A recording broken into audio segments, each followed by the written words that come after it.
Alright guys, so in today's video, I'm going to be sharing with you guys exactly how I sold my dropshipping store for a very pretty penny. I actually wasn't planning on making this video, but I thought it would be super valuable for all you guys at home so you guys can actually see that I practice what I preach, and I had to go through a lot of hardships before I got to where I am. So without further ado, let's hop into this video. So me and my girlfriend started this store in 2018. It's a store that was inside the jewelry niche, and initially we started shipping products directly to my house, and we were shipping them from our apartment. And we lived in like a 500 square foot apartment at the time. And it was crazy because the first time we got packages in, there was like 4 boxes around our house, and we were just packaging using the entire space. And we're ordering products directly from Alibaba and shipping them to us. I thought this was the best method because I could get the products for quite a bit cheaper, and I was able to control when customers would actually receive their products. Customer experience is really important to me, so I really thought this would be the best way that we could do it. And initially we were running mostly influencer ads, and we were getting a nice stream of customers, but it was really inconsistent. That was the issue. Every day we had to contact more influencers, and a lot of times when we contacted influencers and paid them, they would actually not do what we paid them for. For example, one of these really big influencers, I actually don't want to share their name, but they call themselves a rapper. They actually stole our money, and they still owe me like $2,000. But that was kind of the dilemma that we were having with influencers. It was just very inconsistent, and it was really a struggle trying to contact them.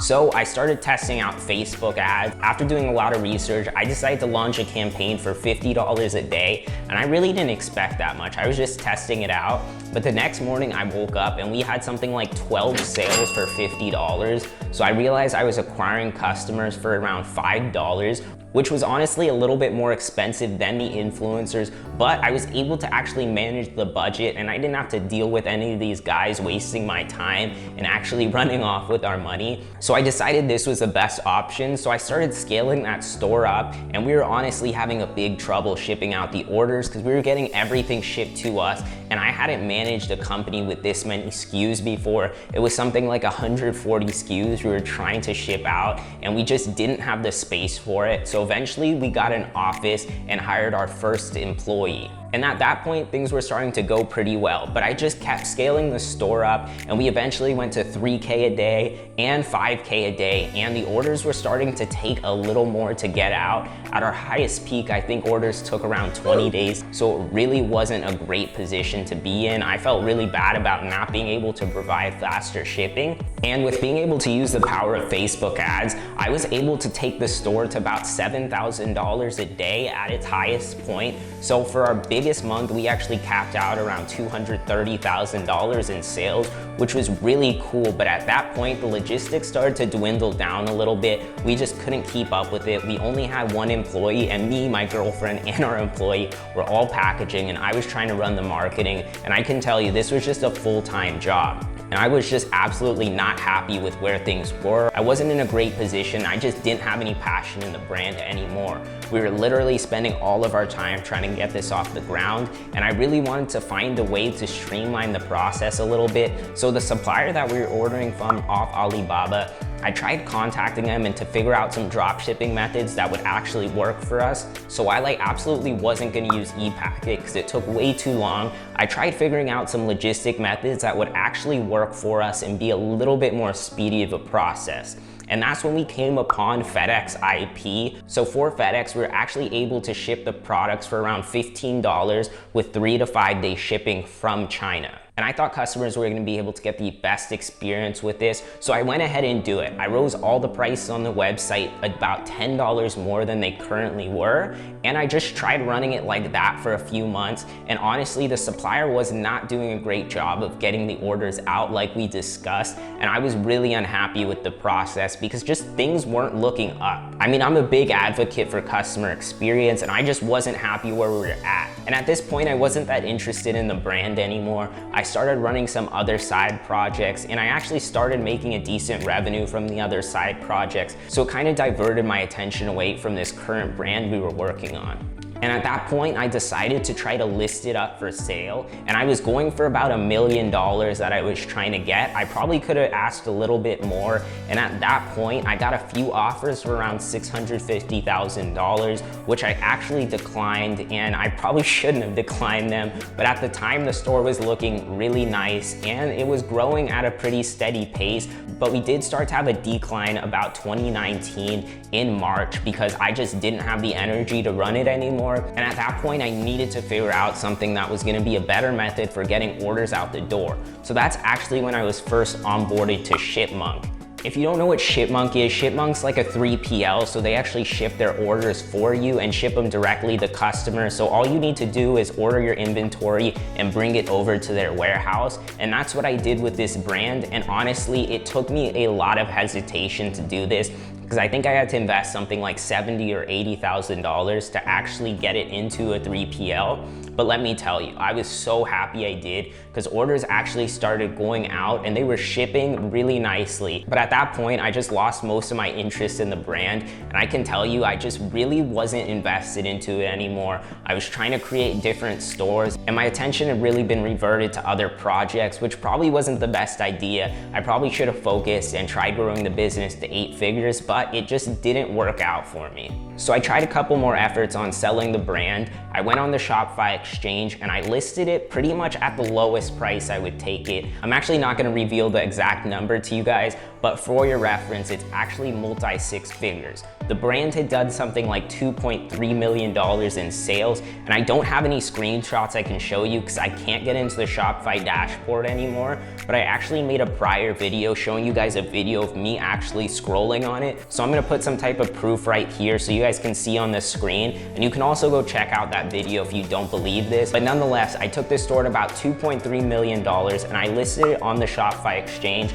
and I just wanted to see if someone was gonna buy it pretty quickly. I didn't really wanna waste too much time on it because I had some other projects that were really taking it off, and even though it was pretty automated, I just didn't feel like I could grow it to the point that I wanted to, and I wanted to give someone a fresh start on the business to hopefully turn it into something pretty cool, because I put some nice bones in the ground for them, and now I wanted to see if someone could take it to a higher level. So initially I got a few very serious people in the first 2 weeks, but for some reason they didn't end up buying it. But I think the third person who contacted me, they were really serious about it, and within like 15 days, we were actually in escrow. So let me tell you guys about the process that happened. Initially, we just signed a contract and they gave me a non-refundable deposit. So if they didn't go through the sale, then they weren't actually gonna be able to buy it. So if they didn't go through with the sale, then I was actually gonna be able to keep their $5,000. So I felt pretty comfortable at this point. But guys, then COVID hit. So I actually sold this at like the start of COVID, and it was really kind of daunting because I didn't know what was gonna happen. It was taking a while for me to actually get the rest of the funds.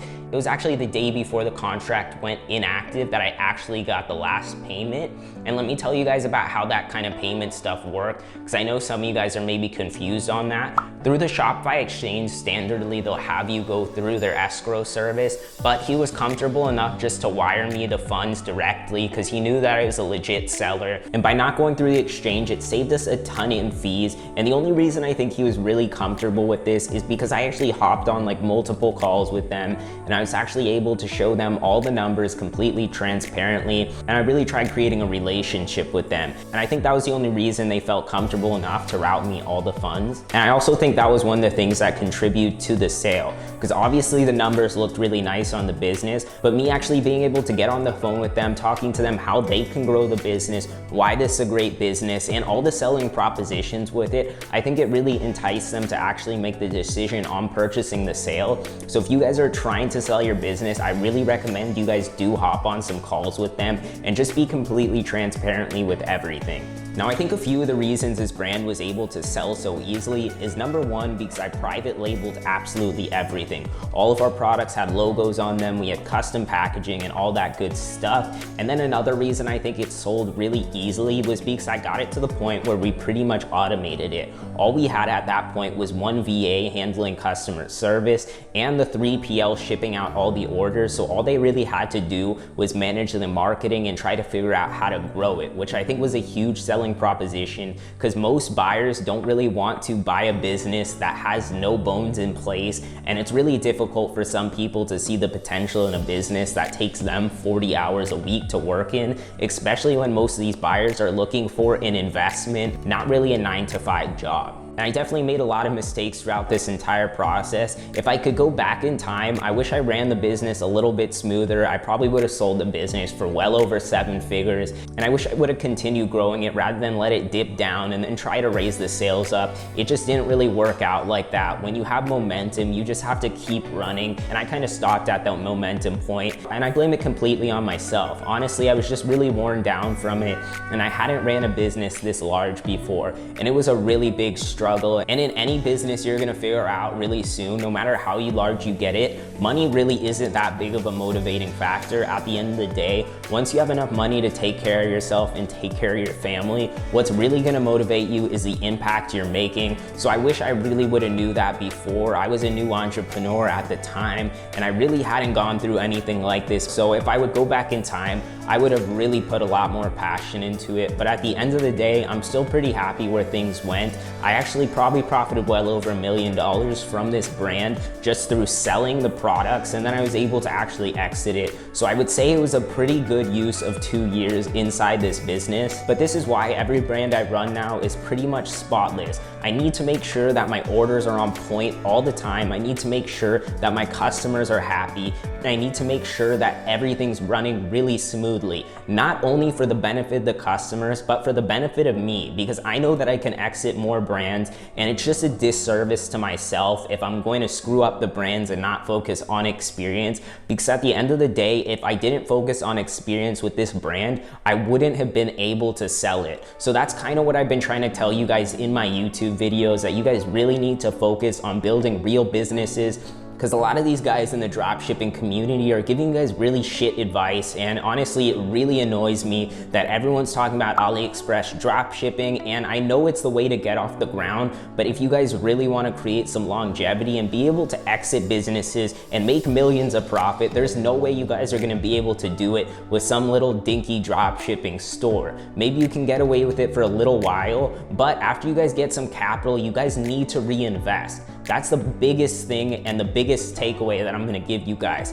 Constantly keep reinvesting your money. I know it seems cool and sexy to go buy a Lamborghini or a nice car or all that stuff, but I'm telling you guys, what you guys need to do is reinvest that money and invest in your business, because it's gonna pay off at the end of the day, and you're gonna build something that's great. And building something subpar just doesn't feel right. And I really advise you guys to go out, put your best foot forward, and stop listening to most of these entrepreneurs in the space, because I think they're gonna really dilute your mind and try to get you more money hungry rather than trying to build something really cool, which at the end of the day, all of us should be in this for building something cool that benefits people around us.